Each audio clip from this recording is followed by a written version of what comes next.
권자가 될 것임을 시사하는 겁니다. 해결이 아니라 나다라는 메시지입니다. 김성주 더불어민주당 정책위원회 부수부의장 말을 볼까요? 다시 다수당이 된 민주당이 21대 국회에서 등등 진정한 협치를 시작해달라. 키워드는 협치가 아니라 다수당이 된 민주당.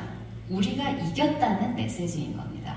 그렇기 때문에 이런 말들을 우리가 협치를 하고 싶어 하는구나 라고 생각하고 접근을 해서는 사실 제한이 아주 많고, 국민의힘이 원하는 것이 뭔가, 민주당이 원하는 것이 뭔가를 우리가 좀 솔직하게 들여다보고 그들의 요구에 접근할 필요가 저는 있다고 생각을 하는 겁니다. 김현 더불어민주연합 의료개혁특별위원회 사인 공동위원장이 말씀하셨습니다. 제1야당 대표와 영수회담을 개최해 의정 갈등 해결을 위한 민의당정 4자협의체 구성할 것. 의사의 눈으로 보면 민의당정 4자협의체가 굉장히 중요할 것 같습니다.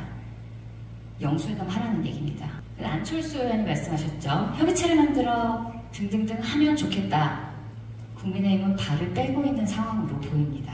대통령은 밀어붙이고 있지만 여론이 돌아서고 있는 걸 알아챈 겁니다.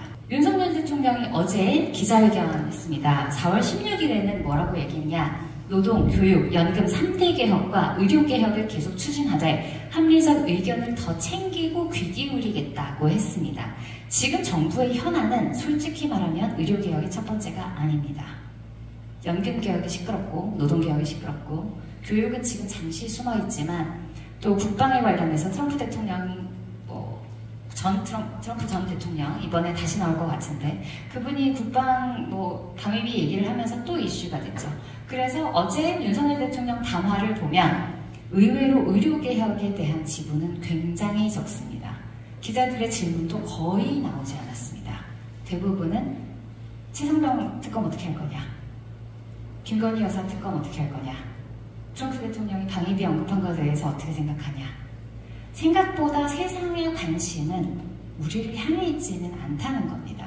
그리고 5월 9일 어제 간담회, 긴급 간담회 겸 이제 기자회견을 했는데 다행히 지금 야당에서도 국민이 바라는 이 의료개혁에 대해서 많은 공감과 지지 의사를 표시해 줬기 때문에 이 문제를 풀어나가는 데 큰 도움이 될 것 같다.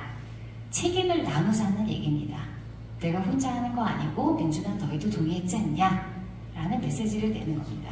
그러니 방향은 현 방향대로 갈 가능성이 높다.